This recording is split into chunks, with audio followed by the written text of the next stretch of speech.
Gimik itu tidak akan pernah berguna ketika tidak mendukung sesuatu yang relate sama hidupnya.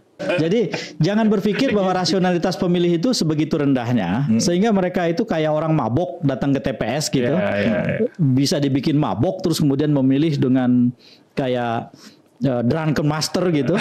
Hai guys, jumpa lagi di Bang Jaka Channel. Kali ini seru banget guys, karena pembicaranya adalah seorang ahli politik, yaitu F. Saifullah Fattah, SIP, MH, PhD.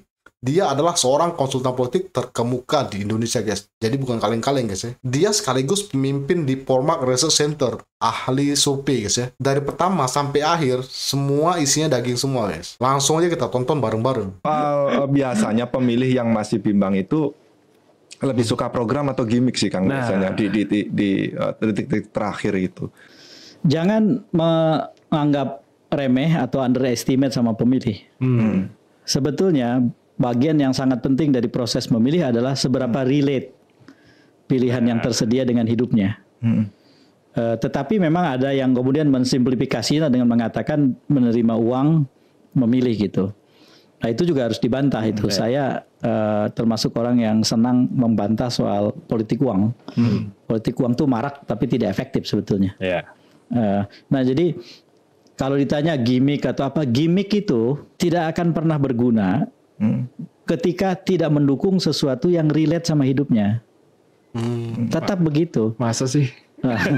Jadi jangan berpikir bahwa rasionalitas pemilih itu sebegitu rendahnya sehingga mereka itu kayak orang mabok datang ke TPS gitu. Bisa dibikin mabok terus kemudian memilih dengan kayak drunken master gitu. Ya nggak begitu.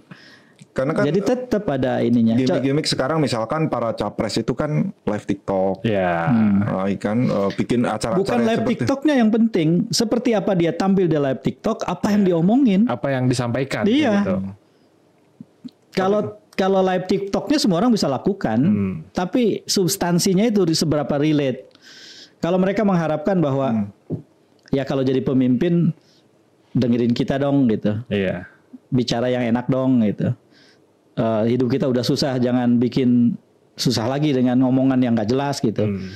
Nah substansinya itu yang dinilai dari parameter itu, yang kemudian bisa dinilai. Kalau live TikToknya sih semua orang bisa live TikTok gitu. Live TikTok cukur rambut aja banyak yang nonton sih.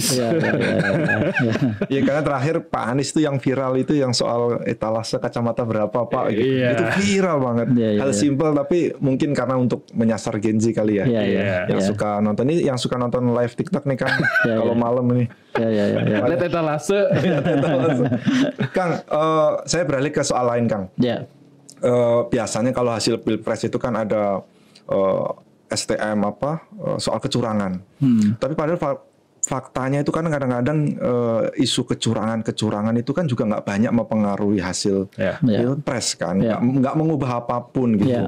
Kadang kecurangan itu hanya di lokasi-lokasi tertentu. Dalam konteks pemilu 2024 atau pilpres 2024, isu kecurangan ini ataupun kecurangan yang dilakukan sama paslon tertentu itu memang benar bisa mempengaruhi hasil pilpres. Ya kalau namanya curang efektif ketika mengubah hasil kan. Kalau tidak mengubah hasil cuman pertunjukan sirkus saja yang kita tonton gitu. Kalau kecurangan pemilu itu bukan pertunjukan sirkus. Masalahnya dia bisa membuat hak memilih kita cedera gitu. Dan kecurangan ini kan bisa dibedakan kecurangan sebelum hari H selama pencoblosan dari pagi sampai pukul 2 itu dan sesudahnya. Itu ada 3 periode curang dengan karakter yang beda-beda gitu. Itu bisa mempengaruhi. Bisa sangat mempengaruhi, tetapi tentu masalahnya sekarang adalah jangan membayangkan bahwa dilakukan di ruang tertutup yang orang nggak tahu gitu. Ini yang berbuat curang, yang mau dicurangi mungkin pernah suatu ketika di masa lalu sama-sama curang juga. Jadi jurusnya sama-sama tahu. Iya kan? Cuman kebetulan sekarang jadi korban. Ketika sumber daya manusia sudah lagi tidak dipegang misalnya. Bisa begitu loh. Saya tidak menuduh siapa-siapa. Benar. Artinya dia akan siapkan pengamanan dong kalau gitu. Dia antisipasi dong. Jadi efektivitas kecurangan itu bukan satu faktor yang tidak ditandingi oleh faktor yang lain, pengamanan.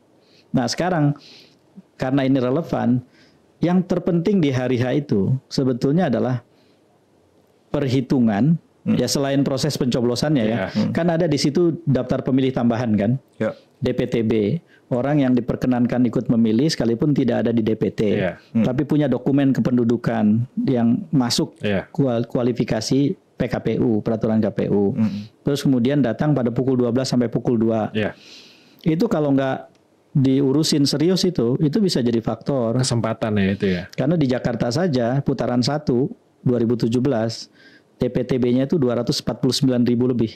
Wow, besar kan? Besar, bayangin itu Jakarta kan bukan daerah pemilihan besar. Kalau itu diproporsionalkan untuk ukuran Jawa Barat, Jawa Timur, Jawa Tengah, dahsyat gede itu. Nah yang kayak gitu ada, tapi di luar itu maksud saya ketika orang sudah mencoblos, salah satu bagian pengamanan suara yang penting itu adalah perhitungan yang sesuai dari TPS sampai ditetapkan. Jadi dari tanggal 14 Februari sampai 30 Maret ketika penetapan hasil itu sesuai. Nah untuk itu maka dulu kan ada Mas Ainun tuh yang bikin kawalpemilu.org. Nah karena katanya 2014 kan. Kang Ep juga bikin sesuatu lagi nih untuk menjaga pemilu. Bukan hanya saya lihat juga ada beberapa pihak ya. Saya dan teman-teman ini. Warga Jaga Suara namanya. Warga Jaga Suara. Kami buat aplikasi yang sekarang pun sudah dari beberapa hari yang lalu sudah bisa di-download di Android, di Google Play Store. Terus kemudian dibikin simple aplikasi itu supaya orang yang gaptek sekalipun mestinya bisa gitu. Karena kalau cuma foto kan orang bisa. Jadi foto C1 plano, tinggal diklik dia terunggah masuk ke server kami. Bayangkan kalau ternyata penggalangan yang sedang kami lakukan itu bisa menghasilkan relawan di semua TPS atau 90% TPS gitu, seluruh Indonesia dari 823.220 kan jumlah TPS sekarang. Banyak banget. Iya, 823.220 TPS itu misalnya syukur-syukur 100%. Itu artinya bisa hitung cepat, bukan quick count tapi quick real count. Quick real count. Nah, aplikasi itu gunanya adalah supaya kita jadi pemantau. Ini quick real count-nya kayak begini berdasarkan C1 plano, foto yang tidak bisa berbohong gitu. Sekalipun bukan foto yang nanti akan bisa dipakai sebagai barang bukti kalau ada perselisihan. PHPU. Ya, di MK. Tidak bisa karena foto C1 plano yang bisa dipakai adalah foto C1 plano yang punya registrasi dari KPU. Nah, ini bukan gitu. Tapi tetap ini bisa membuat publik warga jadi pemantau. Apa aja tuh dari aplikasi Warga Jaga Suara itu selain memfoto hasil pemilu? Kalau yang sekarang yang bisa diisi dari sekarang adalah ketika warga menyaksikan atau mengalami sesuatu yang menurutnya ini merupakan potensi pelanggaran, potensi kecurangan, potensi kejahatan pemilu. Ada features, ada kanal untuk melaporkan. Ya, jadi disediakan simple lah, tinggal ditulis gitu. Belum tentu pelanggaran karena tidak semua warga tahu persis aturannya kan. Tidak apa-apa, dikirim saja. Nanti kan bisa dikurasi. Itu satu. Terus untuk hari H itu ada 3. Satu adalah C1 plano di foto dan kemudian kami akan masukkan server dan langsung terstruktur datanya per kelurahan, desa dan TPS. Karena sampai ketika kelurahan ya sampai TPS. Karena ketika dia di register awal pada saat dia setelah mendownload aplikasi itu akan diminta data nama, terus kemudian domisili sesuai KTP sampai dengan desa kelurahan. Sehingga dengan demikian ketika yang bersangkutan nanti melaporkan dari TPS 19 kita tahu itu TPS 19 kelurahan mana atau desa mana. Makanya datanya langsung terkanalisasi itu. Cepat itu pengalaman saya. Berarti bagian dari mencegah kecurangan juga ya kan? Iya betul. Terus kemudian yang itu yang kedua, yang ketiga itu adalah ini tidak sifatnya sewajib foto C1 plano yang ini. Bagi mereka yang tidak terlalu gaptek lah, itu kami sediakan formulir untuk mengisi sebaran suara TPS itu. Dan ini hanya pilpres saja ya, karena terlalu rumit kalau yang lain juga kita laporkan ya. Banyak banget, ada 5 lembar suara kan? Iya. Jadi ini pilpres saja. Nah, jadi nanti yang ketiga itu adalah 01 dapat berapa, 02 dapat berapa, 03 dapat berapa, suara sah berapa, suara tidak sah berapa. Jadi kan gabungan semuanya jadi DPT. Nah, Itu ada formulirnya tuh yang ketiga. Yang keempat itu sebagai bagian dari upaya melibatkan warga dan mereka merasa jadi bagiannya, itu foto jari yang sudah mencoblos, buat yang mencoblos. Jari yang bertinta difoto, dikirim ke aplikasi, nanti jadi kita punya data relawan warga jaga suara.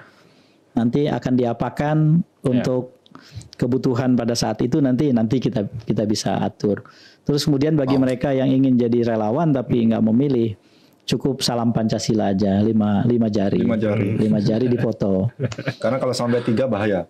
Ya, makanya kalau 4 aja sekarang bahaya. Iya. Nah, sekarang sudah ada gerakan 04 soalnya. Oke. Kang, nah gimana guys, bener kan isinya daging semua kan.